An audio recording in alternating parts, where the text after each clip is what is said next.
Nos cofres mais silenciosos das lendas aeroespaciais há um sussurro, uma sombra passageira de um avião que, se existiu, pode ter sido uma das aeronaves mais incríveis já criadas. Conhecido como Strategic Reconnaissance 91 ou Aurora, por quem acredita em sua existência, essa criação misteriosa pode ter sido um avião real ou apenas um mito. Os que teriam pedido isso ao governo dos Estados Unidos da América não se pronunciaram. Aqueles que teriam construído, a Lockheed Martin, afirmam que nunca existiu. E aqueles que dizem que existiu ou ainda existe, consideram esse o projeto negro mais incrível e secreto da história americana. Hoje, megaprojetos, vamos tentar enxergar a Aurora pelo que ela realmente foi, apesar da névoa. Talvez lenda, farsa ou obra-prima, cruzando nosso céu sem deixar rastros.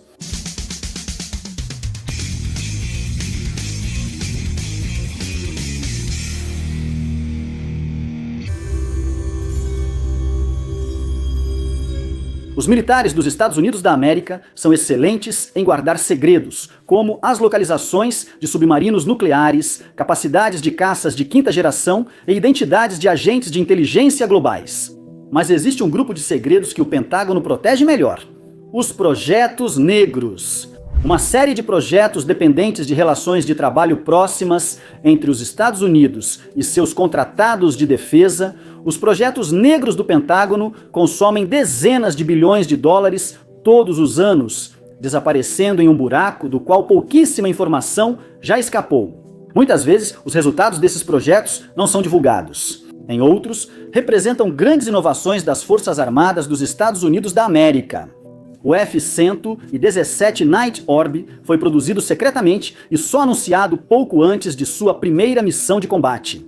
Já o Sea Shadow, navio experimental furtivo, foi finalizado em meados dos anos 1980. Normalmente, esses projetos só são revelados ao público quando o Pentágono decide divulgar. E esse mistério alimenta uma das maiores fábricas de boatos do mundo. Um boato surgiu em 1985, quando o repórter Ralph Vartabedian, do Los Angeles Times, encontrou algo estranho no orçamento anual dos Estados Unidos. Segundo o relatório orçamentário do Pentágono, o Departamento de Defesa planejava gastar muito em um projeto chamado Aurora. O relatório não detalhava o que era Aurora, mas as projeções orçamentárias mostravam que duas coisas eram verdade. Aurora era um programa nada insignificante e estava em seus estágios iniciais, com a expectativa de que iria crescer muito. Em 1986, o Departamento de Defesa destinou 80 milhões de dólares ao projeto, e em 1987, o valor previsto subiu para 2,3 bilhões. À primeira vista, tanto os números envolvidos quanto a corrida geral pela tecnologia stealth no governo dos Estados Unidos, nessa mesma época, levaram Vartabedian e o público em geral a acreditar em algumas coisas importantes. Provavelmente seria um programa de tecnologia stealth, talvez em parceria com a Northrop ou Lockheed, para criar uma aeronave de caça furtiva. Em segundo lugar, o programa estava avançando muito rápido. 80 milhões de dólares era uma quantia bem pequena de dinheiro para pesquisa e desenvolvimento, enquanto 2,3 bilhões é muito dinheiro, mesmo para o Pentágono. Esses números indicavam um programa de alta prioridade e um cronograma ambicioso. Para referência, o Pentágono estava gastando apenas cerca de $1 bilhão por ano no que eventualmente se tornaria o bombardeiro B-2 Spirit. Quanto a quem exatamente estava envolvido nesse projeto Aurora, provavelmente era a Lockheed. A empresa estava recrutando intensamente na época e foi vista enviando um avião cheio de funcionários da Lockheed para uma base da Força Aérea todas as manhãs, viajando para uma instalação desconhecida. Segundo Vartabedian, as janelas do avião estavam cobertas com fita adesiva, então nem a equipe do projeto sabia o destino. Hoje sabemos que isso poderia ser para qualquer programa da Lockheed em andamento naquela época, mas as fontes de notícias não tinham essa informação. Por fim, o LA Times e outras fontes sabiam que seria incomum o nome de um programa assim aparecer em um relatório. Após a divulgação da existência do programa Aurora, o Departamento de Defesa não respondeu perguntas sobre o assunto. De acordo com o Departamento de Defesa, o assunto era oficialmente classificado. Neste ponto da história do Aurora, precisamos enfatizar que essa tem sido a posição oficial do governo dos Estados Unidos desde então, que nunca existiu um Aurora. Nenhuma aeronave desse tipo jamais foi construída, e nunca houve uma aeronave projetada para os propósitos que estamos prestes a discutir. Um sucessor para o Strategic Reconnaissance 71 Blackbird, mas é claro, se colocarmos nosso chapéu de cético, é exatamente isso que o governo diria, não é? Independentemente da posição oficial do Departamento de Defesa sobre o assunto, o Aurora havia surgido em um campo de especulação, e nós iríamos especular bastante.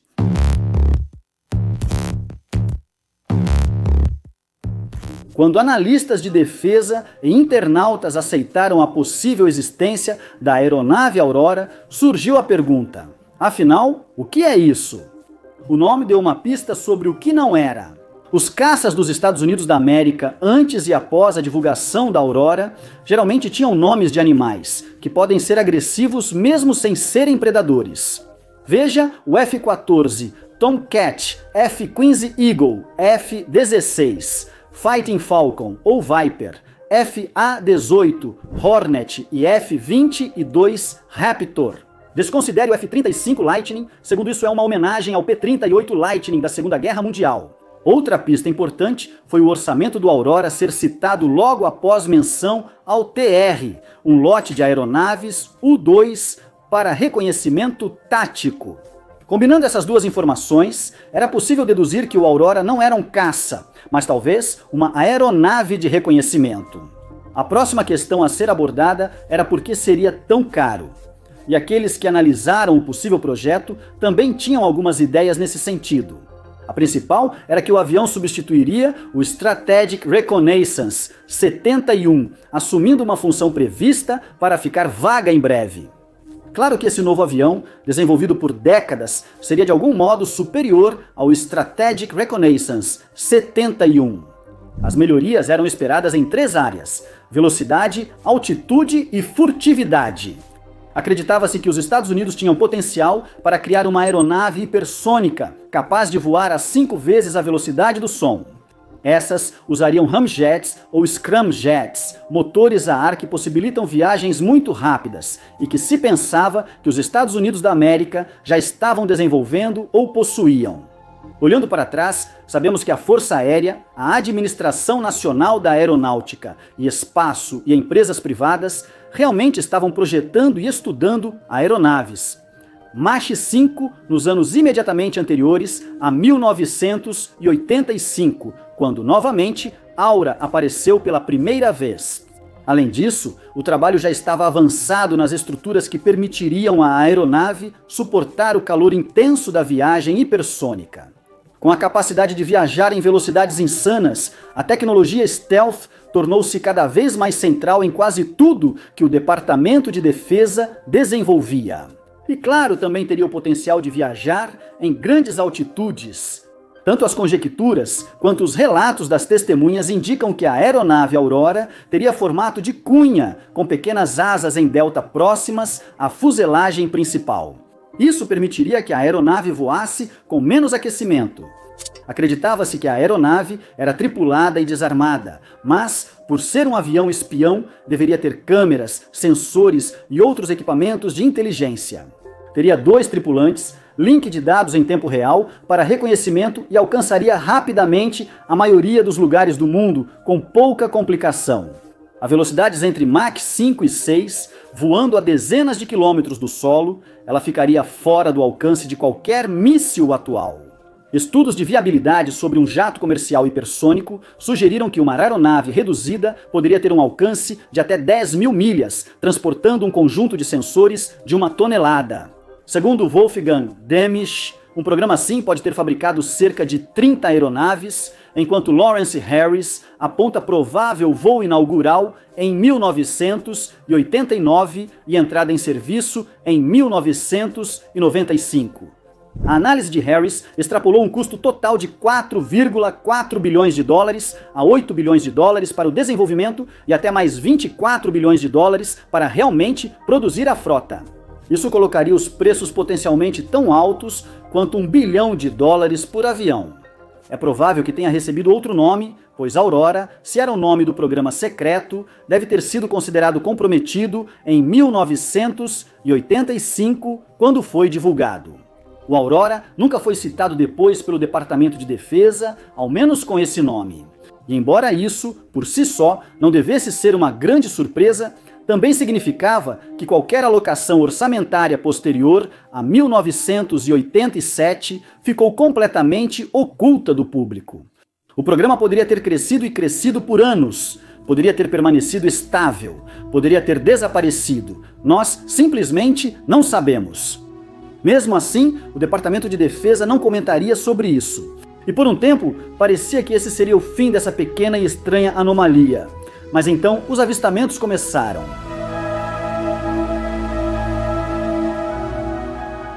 O avistamento mais confiável, ligado à lenda Aurora, ocorreu em 1989, quando Chris Gibson, na plataforma Galveston Key, no Mar do Norte, leste da Grã-Bretanha, viu algo incomum. Se você é do Departamento de Defesa e vai voar com uma aeronave ultra secreta, Chris Gibson não era alguém por quem queria ser visto. Ele passou 12 anos no Royal Observer Corps, uma organização de defesa civil britânica, cujo trabalho inteiro era avistar, identificar e rastrear aeronaves, e ele era muito bom em saber que a aeronave estava olhando. Segundo Gibson, ele viu uma aeronave desconhecida em formato de triângulo isósceles no céu. Ou seja, dois lados longos iguais e um lado curto, semelhante a um triângulo equilátero esticado por uma ponta. A aeronave não identificada parecia reabastecer de um KC-135 Stratotanker da Boeing, escoltada por dois caças-bombardeiros F-111 Aardvark. Por vários minutos, o grupo de aeronaves permaneceu em uma parte do céu que Gibson podia ver antes de eventualmente sair de vista. Gibson esboçou o incidente, mas só o divulgou em 1992 ao relatar a Jane's Defense Weekly. Naquela época, avistamentos de aeronaves desconhecidas nas Ilhas Britânicas eram bem mais comuns. A maioria dos incidentes relatados ocorreu sobre a Escócia e a Inglaterra, com rumores na imprensa sugerindo que o que quer que estivessem vendo estava operando a partir da Royal Air Force Machrihanish, na península de Kintyre, na Escócia. Os moradores locais relataram não apenas terem visto uma aeronave que correspondia à descrição visual da Aurora, mas também que produzia estrondos sônicos altos e outros ruídos. O governo britânico parecia investigar o relato, sempre como se eles também estivessem sendo mantidos no escuro sobre o que estava acontecendo. Como afirmou o secretário de Defesa, Tom King, em 1992, o Ministério da Defesa não tem conhecimento de tal programa secreto, mas isso não surpreenderia os responsáveis da Força Aérea ou da inteligência caso existisse. Chris Gibson não foi o único que achou ter visto a Aurora no céu. O capitão de grupo Tom Eales, da Força Aérea Real, relatou que no outono de 1993, um avião estranho sobrevoou sua casa perto da base da Força Aérea dos Estados Unidos da América, em Mildenhall, Suffolk. De acordo com Eales, havia, abre aspas, uma aeronave com um som muito estranho passando por cima. O barulho do motor era pulsante, diferente de tudo que já ouvi. Eales não viu claramente o avião, apenas luzes sumindo em direção à base de Mildenhall. Ao perguntar a um oficial sênior da Royal Air Force sobre a aeronave no dia seguinte, recebeu ordens enfáticas para não insistir no assunto. Enquanto a suposta aeronave secreta estava na Grã-Bretanha, há indícios de que algo pode ter dado errado. Algumas semanas antes do avistamento de Eales, uma aeronave desconhecida dos Estados Unidos da América foi forçada a pousar na base, mas foi rapidamente escondida e retirada da base aérea em uma aeronave C-5 Galaxy. Um ano depois, um acidente misterioso na base da Royal Air Force de Boscombe Down, usada para testes secretos, gerou grande resposta de militares dos Estados Unidos da América e do Serviço Aéreo Especial Britânico, e a base foi fechada em seguida. Relatos dizem que o acidente foi causado por pane em um míssil Isca rebocado, mas mesmo assim, isso aumentou as especulações sobre a Aurora na época. Fontes como The Independent relataram que um avião espião hipersônico americano ultra-secreto caiu, segundo o Air Forces Monthly. O The Independent citou estrondos sônicos inexplicáveis na Holanda em 1992 e transmissões de rádio de um avião descendo de 65 mil pés, altura então atribuída ao U-2 ou ônibus espacial. Houveram avistamentos nos Estados Unidos da América, iniciados por estrondos sônicos incomuns no sul da Califórnia, indicando um veículo pequeno sem equivalente conhecido. Análises mostraram que ele viajava entre Mach 4 e Mach 5,2 a cerca de 90 mil pés de altitude. Em 1990, a Aviation Week and Space Technology relatou uma aeronave de alta altitude cruzando o céu dos Estados Unidos da América em velocidades muito altas, vista como uma luz pulsante e brilhante. Em 1992, um observador no Texas viu rastros de condensação chamados rosquinhas em uma corda e os associou a um som profundo que fez sua casa tremer. Além disso, Stephen Douglas afirma ter interceptado transmissões de rádio nas quais duas aeronaves usavam os indicativos Dark Star November e Dark Star Mike. Indicativos sem sentido, pois aeronaves chamadas Dark Star não causariam tais fenômenos aéreos. Em 1992, perto da base aérea de Beale, onde fica o Strategic Reconnaissance, 71 observadores relataram ver uma aeronave triangular parecida com a Aurora. Chuck Clark, entusiasta da Área 51, diz ter filmado a Aurora decolando de Groom Lake e mantém a fita guardada a 7 chaves. Diante da variedade de depoimentos e testemunhos, analistas que acompanharam a lenda da Aurora por anos acreditavam que a aeronave estaria passando por testes no sudoeste dos Estados Unidos e possivelmente também na Escócia, mas que muito bem poderia já ter assumido um papel operacional, o que explicaria os casos em que supostamente apareceu ao redor do mundo. Em 1992, o analista Bill Sweetman sugeriu que o programa por trás dos estrondos sônicos atribuídos à Aurora não era apenas um protótipo. Em vez disso, fazia missões pelo mundo sem saber exatamente o que. E quando operava próximo aos países aliados, as pessoas no comando desses governos nacionais não pareciam saber o que estava acontecendo. Mas toda essa especulação foi drasticamente reduzida em 1994, quando um livro de Ben Rich, o ex-chefe da divisão Skunk Works, da Lockheed, responsável pelo Strategic Reconnaissance, 71 e muitos outros projetos secretos mais incríveis dos Estados Unidos, tentou encerrar de uma vez por todas a questão da Aurora. Como o próprio Rich disse, apesar de poucos na mídia acreditarem, não há codinome para o avião hipersônico, porque ele não existe. De acordo com ele, a Aurora era apenas um nome de código orçamentário para se referir ao projeto que eventualmente evoluiria para o bombardeiro B-2 Spirit, e o nome acabou aparecendo no relatório orçamentário por um simples erro. Claro, o quanto você acredita nessa ideia depende realmente de você. Ben Rich, fora do Pentágono, era talvez quem mais sabia sobre o que a Aurora poderia ter sido, e já havia deixado a Lockheed Martin ao lançar seu livro. Por outro lado, ele era um civil profundamente envolvido nos segredos do Departamento de Defesa e a credibilidade de sua afirmação já foi debatida.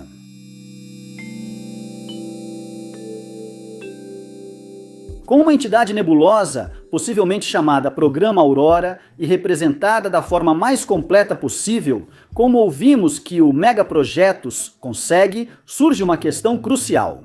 O Aurora realmente existiu? Na nossa resposta, vamos nos referir a Alex Hollins, escrevendo para o National Interest em outubro de 2023. Segundo Hollins, depois de analisar reportagens históricas da mídia, documentos desclassificados, relatos de testemunhas oculares e mais postagens em fóruns do que você poderia fotografar do U-2, parece extremamente improvável que os Estados Unidos tenham tido uma frota operacional de aeronaves hipersônicas secretas. Mas isso não impede que algo parecido já tenha passado pelos hangares da Área 51. Agora, vamos acreditar no Sr. Hollins quanto a todas essas postagens em fóruns, mas concordamos que, mesmo que um programa Aurora ou algo semelhante tenha voado, mesmo que qualquer produto final capaz de voar tenha, em algum momento, sobrevoado a Grã-Bretanha e outros aliados dos Estados Unidos da América na Europa, uma frota de linha de produção com dezenas de aviões provavelmente nunca foi construída. Devido ao alto custo por avião, seria difícil para o governo dos Estados Unidos da América esconder uma compra tão grande. Apesar de não ser baixa, a taxa de avistamentos está longe de indicar muitas aeronaves em operação contínua. Também é difícil guardar um segredo assim por tanto tempo. Entre a equipe do programa, funcionários atuais e antigos da Skunk Works, pilotos, equipes de manutenção, membros de forças armadas estrangeiras que viram a coisa em bases aéreas no exterior e outros, é mais provável do que não que todas essas pessoas teriam deixado escapar alguma coisa.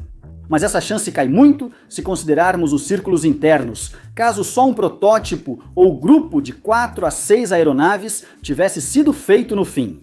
Dito isso, os relatos de testemunhas que abordamos aqui, vindos em sua maioria de fontes aparentemente confiáveis, compartilham semelhanças suficientes para que não seja irracional avaliar que havia algo no céu, causando estrondos sônicos estranhos e sons pulsantes esquisitos no início e meados da década de 1990. Evidências como os perfis dos estrondos sônicos sugerem que um avião com as características da Aurora pode ter voado por aí. Além disso, haveria valor estratégico em ter um substituto para o Strategic Reconnaissance 71. Mas com um avião que pode viajar tão longe e tão rápido, mesmo alguns protótipos funcionais ou uma frota aérea muito pequena poderiam ter causado um grande impacto, enquanto manter o número total de aeronaves baixo teria, ao mesmo tempo, mantido os custos baixos, mantido o programa nas sombras e reduzido a probabilidade de um avião cair, apresentar defeito, ser avistado ou, de outra forma, se tornar conhecido tanto pelo público em geral quanto pelos adversários dos Estados Unidos. Também é importante notar a justificativa do Departamento de Defesa para encerrar o programa Strategic Reconnaissance 71, que, é claro, tem sido considerada a razão pela qual o Aurora precisaria existir. Segundo o Departamento de Defesa, os custos do Strategic Reconnaissance 71 eram altos demais para justificar sua operação contínua. Outro ponto importante era que satélites podiam fazer vigilância global de forma mais eficiente e barata que aeronaves tripuladas como o Blackbird. Essa afirmação foi contestada por vários analistas, que destacaram que aeronaves de reconhecimento rápidas e equipadas oferecem valor de inteligência superior ao dos satélites, antes e depois do cancelamento do programa.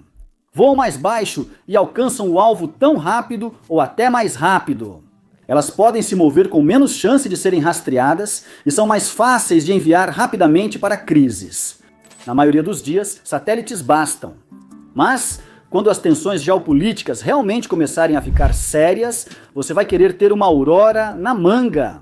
E por fim, voltamos a Skunk Works para um indicativo de que a tecnologia de aviões hipersônicos evoluiu ainda mais do que teria evoluído hipoteticamente nos dias em que se dizia que a Aurora voava.